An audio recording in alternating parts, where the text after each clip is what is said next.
Good day to each of you, my beautiful and wonderful people. I certainly do hope all is well with you. But I just wanted to stop in and encourage many of you with the spoken word from my book, She Overcame, The Girl Who Said Smile. Now, if you haven't purchased my book, be sure to check out all of my books on Amazon. But for today, I'm going to share a piece that's titled, The Mirror Lied. I didn't hate my reflection, I just didn't trust it. The mirror never showed me who I was, but only what the world told me I wasn't. I can't tell you the exact age it began, the ache of comparison, the quiet war between my skin and my soul. But I remember the feeling of standing in front of a mirror and feeling more like a stranger than a girl. I'd look into my own eyes wondering why they didn't look like hers, whoever hers was. I wasn't taught to see beauty in myself, not in my features, my figure, nor my presence. And the world didn't help. TV told me I was the wrong shape. Church told me to be modest. Friends told me nothing at all. But the mirror, the mirror just reflected the silence. There's a strange kind of grief in growing up as a girl no one chooses, the one the boys turn away from. I was the one who laughed loud enough to be noticed but never picked. The one who's invited to the circle, but only when someone needs something. I was tall, too tall, I thought. I believe that made me less feminine, less desirable, and less worthy. I wanted to be shorter, softer, and smaller. You know, the sugar and spice and everything nice. I wanted to take up less space, so maybe someone would finally make room for me. When I was with my friends, I felt more like a backdrop than a belonging. The men always gravitated towards them and not me. Now, I understand everyone has a preference. But when they did come my way, it was never for my heart. It was for what they could take. I felt invisible until someone needed something. School, church, family, relationships. It was all the same script. If I wasn't useful, I wasn't seen. The mirror didn't reflect beauty, but it did reflect rejection. I couldn't look at myself for years without flinching. Every glance became a comparison, and every moment alone became a judgment, except for my hair. That was one thing I could say something nice about. Everything else, it felt like a mistake.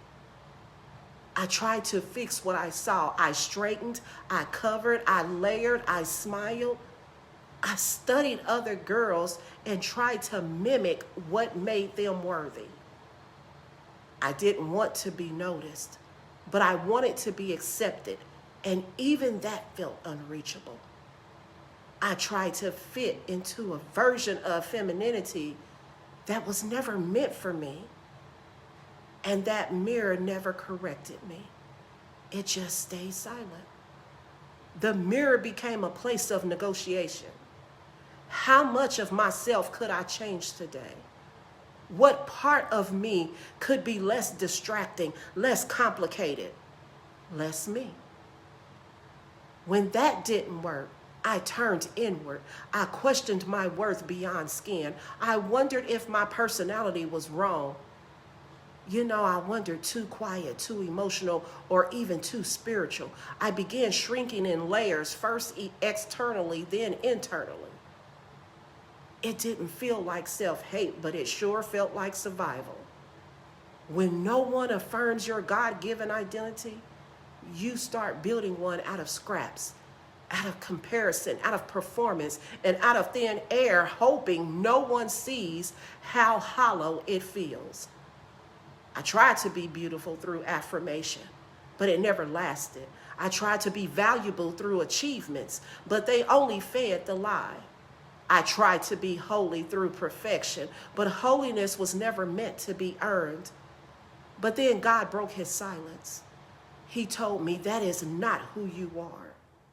He told me I wasn't created to fit in, but I was created to stand out, created to make a difference. He whispered that I wasn't overlooked, but I was hidden in plain sight. Not hidden to stay unseen, but hidden to be revealed. He began showing me that beauty isn't about meeting a standard, but it's about reflecting his image. He taught me that worth isn't assigned by attention, but it's sealed by identity. He closed by telling me femininity isn't about being smaller, it's about being anchored.